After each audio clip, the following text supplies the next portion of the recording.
It's heavy hitter time. Cosmo Macero Jr, Associates, a man who will be going as Mark Clayton this year for Halloween.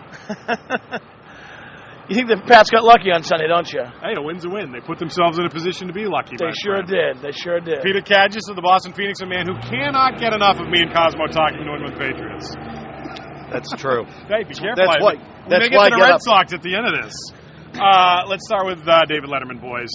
Last night he goes on, talks about how his wife has been horribly hurt by this scandal, and then he delivers one of the better monologues he's ever delivered. Of course, it's all about his scandal. Does last night's performance change your opinion, Cosmo? Had you already made up your mind about Letterman? Where does he stand with you right now? I don't think Dave can get away, or could get away, with just issuing a straight apology and then just sort of hoping it could blow over, which I think is what he tried to do last week. I think this suggests some real sincerity. It's what Dave would do, I think, in that situation. What he ought to do is mix in the sincerity. Obviously, his wife must be very, very hurt here. But I think that... Well, is she less hurt by him cracking wise about it? You know what? They're a married couple. They probably understand each other, and I assume she understands that this is the way he has to deliver because, he's made his career of torturing people in the same circumstance. These things are fascinating. All decent people are alike. All indecent people are indecent, each in their own way. And I think that's the way you have to look at Letterman. This Letterman thing is certainly entertaining, certainly painful for his wife, but it's nothing compared to the infidelity scandal going on in Washington with Senator Ensign.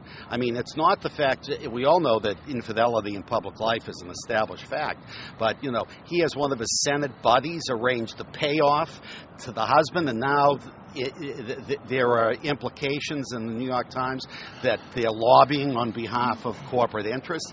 That's a true scandal. That's genuine corruption. That's infidelity worth looking at. Yeah, the Letterman thing is mildly. Look, I don't know. In a workplace, or when someone who has that much authority and his subordinates have that high a view of him. It's a very sensitive position he's in, and he's taking advantage of that. You are right, but they're unlike some other people. No one's leveled charges against. Well, but now he brings his wife up, so now she's fair game, and in the same sense that the question that has been asked of Silda Spitzer, which is, how do you sit across the breakfast table from him? What was the dinner conversation at the Letterman's last night? How was the show, honey? I think he may have a grapefruit on top of his head while he's. I mean, therein lies the problem, though, Cosmo, is it not? I mean, did he say anything to her at the I want to know what Larry Bud Melman, may he rest in peace, had to do to get all that airtime. Do you want to know that? I want to know. I don't think you do want to know. And leave Larry Bud out of this. Can there be something sacred here? Last week, you guys accused me of being outre or... that's another matter altogether, and we haven't gotten to the bottom of it, pardon the expression. Let's talk about the corner office behind you, gentlemen. Big stimulus scandal. Not in the Letterman sense of stimulus, but we find out Deval Patrick and Massachusetts second to last in terms of spending the federal stimulus money that was allocated to the state. Deval sends a letter back saying, hey, don't worry about it. We'll spend it when we're good and ready. Is this much ado about nothing, Cosmo, or more indicative of your government at work for you? I like the analogy the governor's stimulus czar used. Protein versus sugar, marathon versus sprint. There's something to be said for that, but the idea of the stimulus package was to get jobs right away, get people to work right away, and clearly our strategy is more long-term and not immediate. And there's an immediate need for economic impact here in Massachusetts. Well, you got to admit, this is an historic moment in Massachusetts political history. How so? Yeah, well, you've got public officials being careful about spending taxpayers' money. I mean, my God. Point to the man from the Phoenix there. Jeez, this is that what Deval saying? Like, I can't believe I'm taking crap over actually using my brain. I'll tell you, though, if I were unemployed, I might be ticked off. He's talking about structural improvements versus repaving.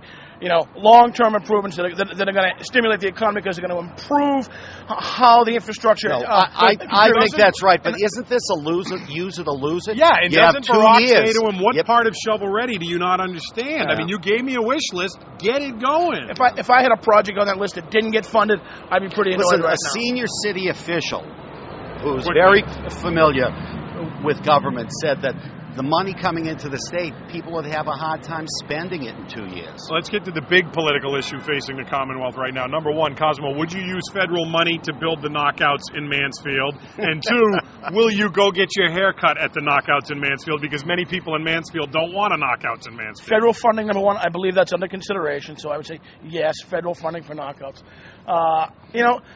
I've seen the pictures in the Herald today. I've seen cuter women at Supercuts. I mean, I don't understand what the outrage is. Clearly they're marketing to males who want to have that experience, kind of like a Hooters. But you want one in Belmont? It's a big deal. I don't know. I don't live in Belmont. It's an NIMBY thing. As long as it ain't in your town, you're fine. Look, this could be part of the health care plan. This could cut down on Viagra prescriptions in town. Is the government picking those up now? No, Cosmo, I come to you. It's free enterprise. Hey, quickly, we're short on time. So they're going to be drawing randy teenagers and dirty old men. I don't know. What's the issue? Fair enough. Quickly, new book about cryogenics in Ted Williams' head, which we hear maybe contains stories about playing hockey with the head, screwdrivers bashing the head, people taking pictures with the head. The question is this, Cosmo. If you worked in the cryogenics lab with Ted Williams' head, what would you do with the head? Worst thing I might do, maybe throw a Yankees cap on top and post it on YouTube anonymously. Maybe. Fireable offense. You guys are sick. If anything, you put it on a pedestal. Come on, it's Ted Williams. But it's Ted Williams. Don't you take a Moxie bottle and be like, thirsty, huh? At least Moxie. Oh, he loved it.